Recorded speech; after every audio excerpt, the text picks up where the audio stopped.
This is a photo of the damage caused by the Camp wildfire in Butte County in Northern California. The wildfire spanned 153,000 acres, destroyed more than 18,000 structures, and cost $16.65 billion in damage. It was the costliest wildfire in history worldwide, and 85 people lost their lives.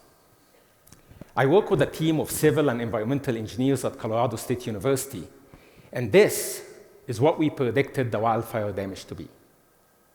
Looks pretty similar, right? That's because our prediction was 86% accurate.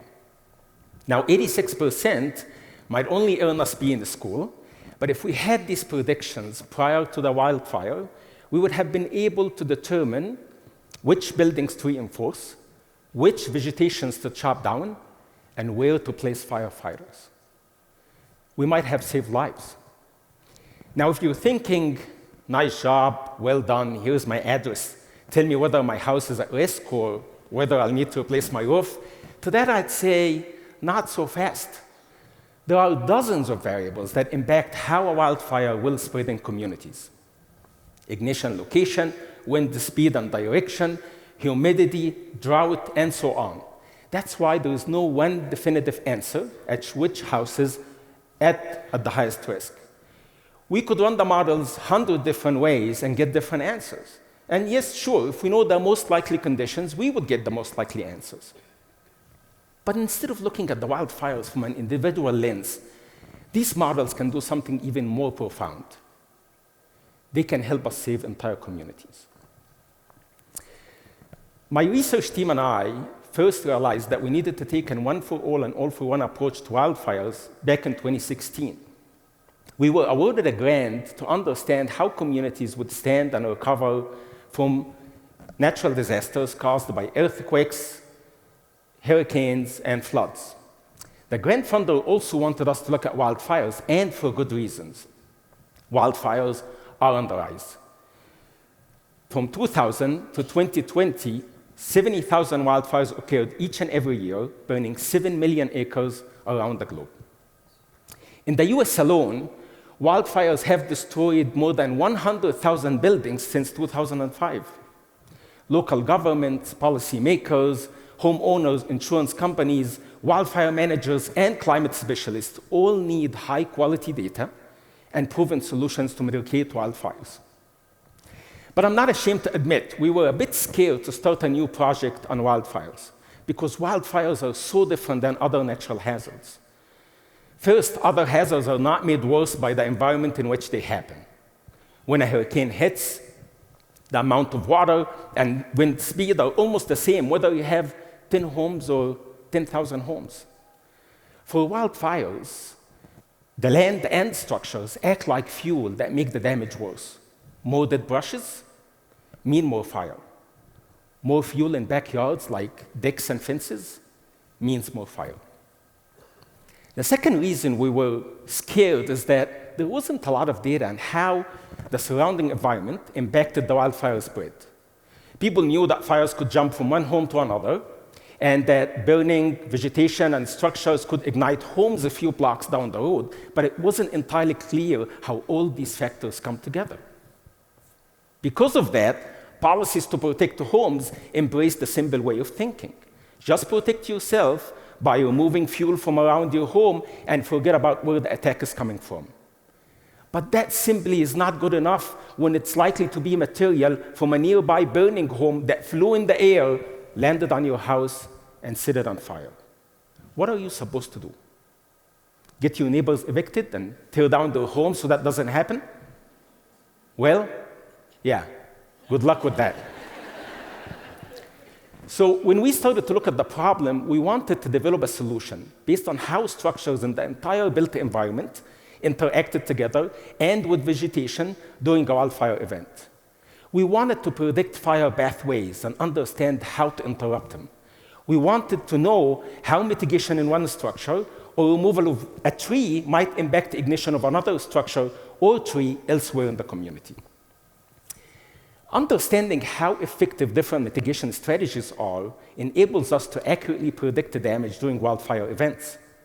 To test our predictions, we looked into the 2022 Marshall Fire here in Colorado.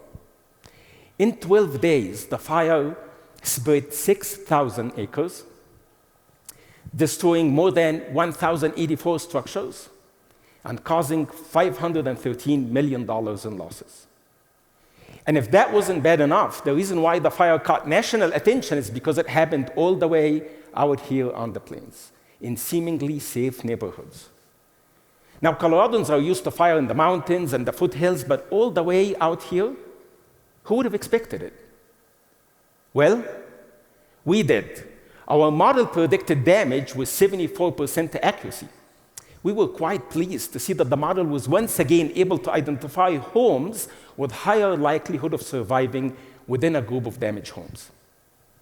So with how good our damage predictions were, we felt comfortable in using the model to explore the effectiveness of different mitigation strategies in minimizing the potential for structural losses across the community.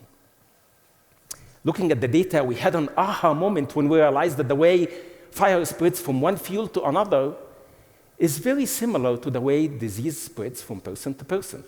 So what if we thought about the wildfire problem in a similar way? You might recall contact tracing from the COVID-19 pandemic when public health officials tracked disease spread from person to person. For wildfires, we can map surrounding of structures and identify the most likely fire path. Had we identified the most likely fire path before the Marshall Fire, we would have been able to use this information to alter the fire path that you see here in this photo to reduce damage by strategically placing firefighters. In a disease outbreak, mask mandates and immunization reduce the likelihood of any one individual catching the disease. For wildfires, we can reinforce buildings using fire-resistant roofs or by painting the external of buildings with fire-resistant materials to reduce the spread of fire. You don't have to fire protect every single building, just the ones in critical areas. As you can see, we can use our model to determine which buildings should be reinforced first so that we lower the damage across the community. For example, by reinforcing just 25% of the buildings that you see here in blue, we would lower the damage across the community by about 7%, which doesn't sound like a lot, but that's under extreme wind conditions and without even removing any vegetation. Just like humans can socially distance for wildfire, we can remove vegetation from around homes to lower the spread of fire. Here you can see where we would have removed the specific vegetation so that the Marshall Fire would have had a harder time spreading and ultimately reduce the number of damaged homes. Look, at an early stage of the spread of COVID, applying mitigations was voluntary. And it wasn't until the mitigations were enforced that we start to see infections decline. We must view our wildfire problem with a similar lens, especially now when our urban areas have crept closer and closer to forested areas that are prone to wildfires. Yes, in a perfect world with unlimited budget, we would fireproof every single building at risk worldwide. But not every building needs a new $20,000 fire-resistant roof, and not every yard needs the last bit of vegetation removed. Just like we talked about identifying and isolating super spreaders with COVID, we can identify and reinforce buildings that can transmit the fire easier to the entire community. And that's great news for everyone's budget. By pooling our resources to upgrade few homes in certain areas, we can help protect communities for way less money. With models like this, we can help solve our wildfire problem. We don't have to work harder, just smarter. Thank you. Thank you.